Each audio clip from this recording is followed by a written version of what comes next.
അമീർ അവറുകൾ ഞാനിങ്ങോട്ട് കയറി എന്നെ വിളിച്ചപ്പോൾ പറഞ്ഞത്, നിങ്ങൾക്ക് എഴുത്ത് തരൂലട്ടോ, 5 മിനിറ്റ് പ്രസംഗിച്ച് പോന്നാൽ മതിയെന്നാണ്. ഇവിടെ നമ്മുടെ തമിഴ്നാട് MP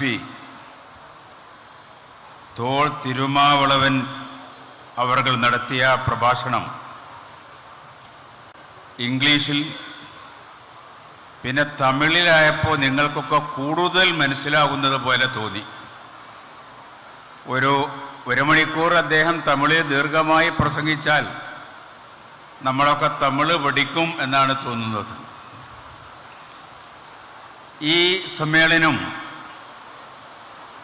വലിയ ചില കാര്യങ്ങൾ അടയാളപ്പെടുത്തുന്നുണ്ട്. അതിലൊന്ന്, ഈ സമ്മേളനം പ്രഖ്യാപിക്കുന്നത്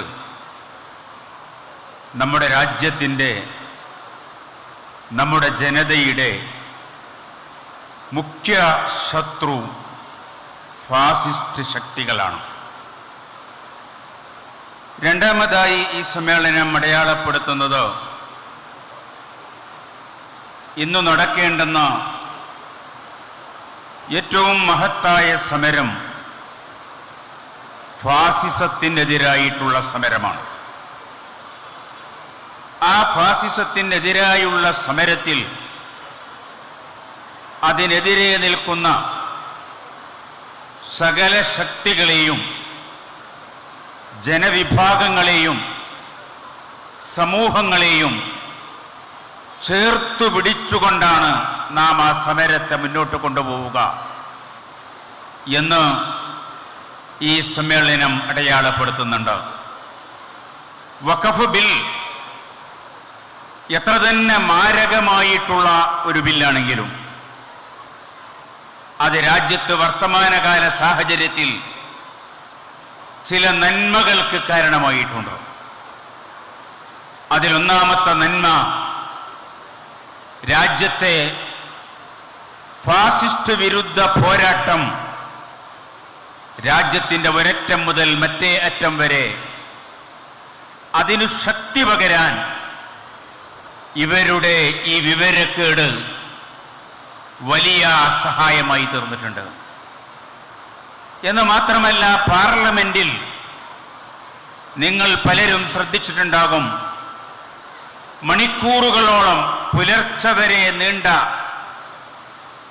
അതിഗൗരവമായ ചർച്ചയിൽ ഇന്ത്യ മുന്നണി ഒറ്റക്കെട്ടായി നിന്ന് അവരുയർത്തിയ അതിശക്തമായ ചോദ്യശരങ്ങൾ, അവരുയർത്തിയ വിമർശനങ്ങൾ, അതിന് മുന്നിൽ ഭരണകക്ഷി ബുദ്ധിപരമായും ധാർമ്മികമായും പരാജയപ്പെടുന്നതാണ് നാം കണ്ടത്. തീർച്ചയായും ഈ സമ്മേളനം പാർലമെന്റിൽ വഖഫ് ആക്ടിനെതിരിൽ ഇന്ത്യ മുന്നണിയെ പ്രതിനിധീകരിച്ചുകൊണ്ട് നടത്തിയ ആ പോരാട്ടത്തിന് തീർച്ചയായും അതിനഭിനന്ദിക്കുവാൻ ഞാൻ ഈ സന്ദർഭം ഉപയോഗപ്പെടുത്തുകയാണ്. അതുപോലെ ആ സമ്മേളനത്തിൽ ഒരു കാര്യം കൂടി തെളിയിക്കപ്പെട്ടിട്ടുണ്ടോ? മറുഭാഗത്തിൻ്റെ ന്യായങ്ങൾ അവർ വിവരമില്ലാത്തവരാണ് എന്നിവിടെ ചില ആളുകൾ സൂചിപ്പിച്ചു. വിവരമെന്ന വാക്ക് പോലും പ്രയോഗിക്കാൻ പറ്റാത്ത മൊയന്തുകളാണ് എന്നാണ് പാർലമെന്റിലെ ആ ചർച്ച ശ്രദ്ധിച്ച ഏതൊരാൾക്കും ബോധ്യപ്പെടുന്ന കാര്യം. ഒടുവിൽ സുപ്രീം കോടതിയുടെ മുന്നിൽ അത് വന്നപ്പോൾ ഉന്നയിക്കപ്പെട്ട ചോദ്യങ്ങൾക്ക് മുന്നിൽ സർക്കാർ ഭാഗം അഡ്വക്കേറ്റ്, ഉത്തരവാദപ്പെട്ട അഡ്വക്കേറ്റ് ജനറൽ അദ്ദേഹം പതറുകയായിരുന്നു. ഇവിടെ വെച്ചു തന്നെ ഇത് അവസാനിപ്പിക്കണം എന്നൊരവസരത്തിലേക്ക് പോകാതിരിക്കുവാൻ വേണ്ടി അദ്ദേഹം നടത്തിയ ഇടപെടലുകൾ രാജ്യം മുഴുവനും നിരീക്ഷിച്ച ഒരു കാര്യമാണ്. തീർച്ചയായിട്ടും ഈ സമരം വളരെ പ്രചോദനാത്മകമായിട്ടുള്ള ഒരു സമരമാണ്. വഖഫ് ആക്ട് രാജ്യത്തിൻ്റെ ഭരണഘടനയ്ക്ക് വിരുദ്ധമാണ് എന്ന് ഇന്ന് രാജ്യത്തെ ചിന്തിക്കുന്ന ജനത, ലോകം അത് മനസ്സിലാക്കിയിട്ടുണ്ട്. തീർച്ചയായും നാടിൻ്റെ ജനതയുടെ വിമോചനത്തിന് വേണ്ടിയിട്ടുള്ള സ്വാതന്ത്ര്യ സമരത്തിൻ്റെ ഒരു ഭാഗമായിട്ടോ ഈ വഖഫ് ആക്ടിനെതിരായിട്ടുള്ള സമരം ചരിത്രത്തിൽ രേഖപ്പെടുത്തുക തന്നെ ചെയ്യും. ദൈവം തമ്പുരാൻ അനുഗ്രഹിക്കുമാറാവട്ടെ.